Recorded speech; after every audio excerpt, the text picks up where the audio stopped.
Here on Democracy Now!, democracynow.org, The War and Peace Report. I'm Amy Goodman with Aaron Mate.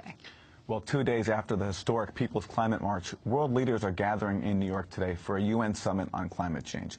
President Obama and over 100 other heads of state are expected to attend, but the leaders of several major polluters, including China, India, and Canada, are skipping the talks.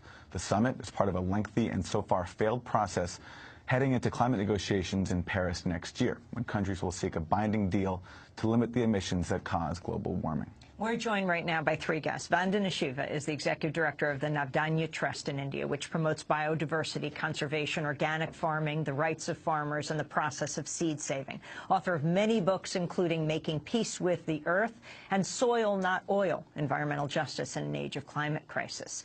Desmond is with us. He's coordinator of the South Durban Community Environmental Alliance in South Africa, the recipient of the 2014 Goldman Environmental Prize. And Winona LaDuke is also here, Native American activist and executive director of the group Honor the Earth. She lives and works on the White Earth Reservation in northern Minnesota, author of several books, including most recently The Militarization of Indian Country. And she has just finished a 200-mile horseback ride. Winona, let's start with you. Tell us about this horseback ride. I live near Lake Superior, and it turns out that the object of some oil companies' affections is the most inland port, Duluth and Superior area, which is how they can get oil out.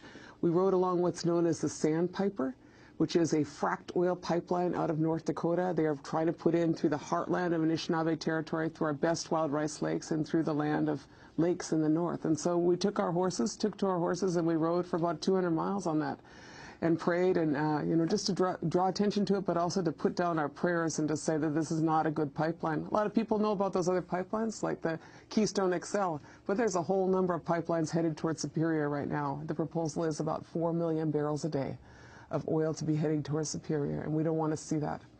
And isn't a whole lot of oil already heading through your land? What has been the impact so far?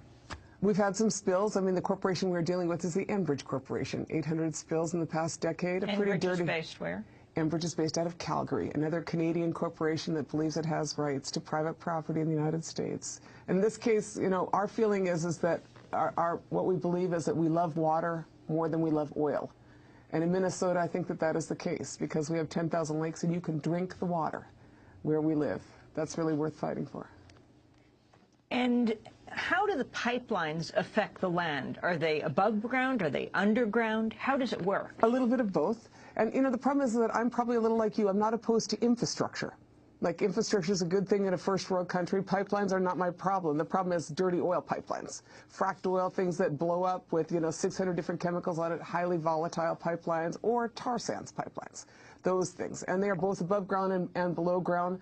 The fact is that there's only 130 or so pipeline inspectors in this country from PIMSA, and I'm really not sure how they're going to keep track of all those pipelines because they don't have a good record so far. In our territory, a minute of a spill of the Sandpiper line, the proposed Enbridge route, 1 minute spill, 20,000 gallons.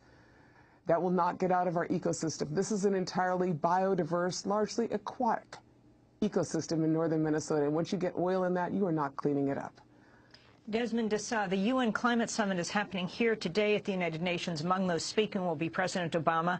You are here for the climate march, but you're not going today. You've come in from South Africa. Certainly, we've had 3 climate summits, and we've had 19 of the Conference of the Polluters, the UNFFC, for 19 solid years. And what has that brought about? Now, we certainly believe in South Africa that the change has to come from the outside, that we don't trust our leaders, neither do we trust the corporations that are lobbying extensively inside with our governments. And their main concern is their profit margin. Our main concern is life and death on the outside. And that's why I believe that they're organizing and mobilizing people all over the world. And this has been an awesome and a huge week for ordinary people all over the world, because not only has New York come to a standstill with over 400,000 people, but also all over the world there's been 25,000 activities, which has given us a huge lift, but also an enormous hope for the future. Desmond, you're here from Durban, South Africa. You've been involved in struggles there since you were a teenager. South Durban is known as Cancer Alley to some people. Can you talk about the struggles that you're involved in right now? The major struggle at the present moment is the expansion of the Durban port with its related petrochemical pipelines, terminals, the oil exploration, all the major oil corporations, ExxonMobil, including Shell and BP, who have major leaks and episodes and incidents that have occurred in the U.S. are rushing to the Indian Ocean and cutting up the Indian Ocean, and the full authority of our government, you know, to cut up the Indian Ocean and to do seismic testing. The obvious reason is to look for oil, to find the oil, and they wouldn't be investing a whole lot of money if they didn't know there was no oil in the Indian Ocean. What it does for us as people in South Africa is that the seismic testing or oil exploration does not create any jobs. It's going to destroy livelihoods of predominantly peasant fishermen. Thousands of them that live in our communities in Durban and in South Africa and all along the Indian Ocean.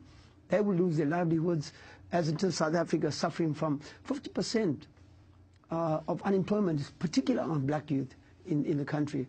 And so these oil explorations and all this expansion programs are not geared to create jobs. That's our major concern, and this will be the biggest displacement of poor black people, pro-90. Last seen during the apartheid era in the 80s, 70s and 80s, when the Separation Acts came into place in South Africa that separated people of color. We poor black people were displaced and placed along dirty industry, knowing fully well that the impact of the dirty industry will be kept secret for years.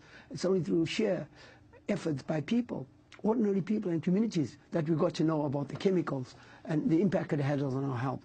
That, with the expansion of the port and the expansion of the oil exploration, the expansion of the oil terminals and the oil storage facilities in Durban, it is the biggest already, but that will even triple the amount of petroleum products produced in South Africa, also brought into South Africa from other parts of the world, and that will have a devastating impact in a community already suffering from 50% of chronic asthma, high levels of cancer and high levels of leukemia, that we bury our people every week.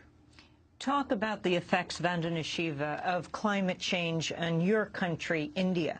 Not only talk about climate change, but the focus of yesterday's protest on Wall Street, also a large theme in Sunday's massive protest, was the effect of corporations on climate change. Climate change is quite very clearly an externality of not just a fossil fuel industry, but a corporate-driven industry which has dismantled our processes of people's rights, democratic rights, and the cultures that have protected our ecosystems. I come from the land of the Himalaya, the central part where the Ganges starts. That's where I was born, that's where I've grown up. Last year, we had floods we've never seen, rainfall 350% more, extreme events in 2 days, glaciers melting, hydroelectric projects adding to the devastation, 20,000 people dead. Right now, the Jhelum River has flooded in Kashmir, more than 500 people washed away. In 2010, the desert, high-altitude desert of LaDuke, which has no rain, had rain so extreme that 200 people were washed away in the valley of Leh and 10,000 in Pakistan downstream. 1999, a super cyclone in Orissa doubled the velocity of any average historic cyclone. Most historic cyclones stopped close to the coast. This went 3 miles inland, causing so much devastation that more than 30,000 people were killed. So we are talking about climate devastation already killing people and destroying ecosystems.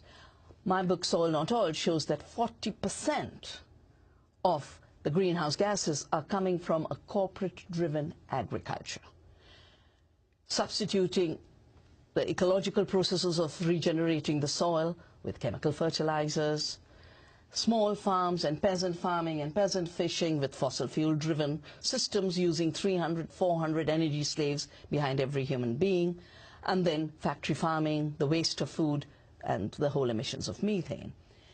In ecological agriculture in the hands of people, not only do we have 100% solution to get these emissions out of the atmosphere, as our work in Navdanya shows, we are able to double food production, 200% increase.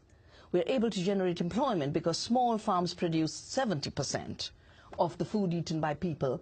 And if we defend small farms of today and increase them, we solve the problem of unemployment.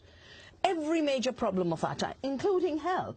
We have a cancer train leaving Punjab, which is the land of the Green Revolution, and they talk of Norman Borlaug, who pushed the Green Revolution on India for the multinationals, the industry that had sold chemicals during the war, then basically re-engineered them as agrochemicals. Articles come out about him being a saint and him selling miracles and the 12 people he trained being apostles of wheat. That's where things have gone wrong. They've forgotten that science is supposed to be about science.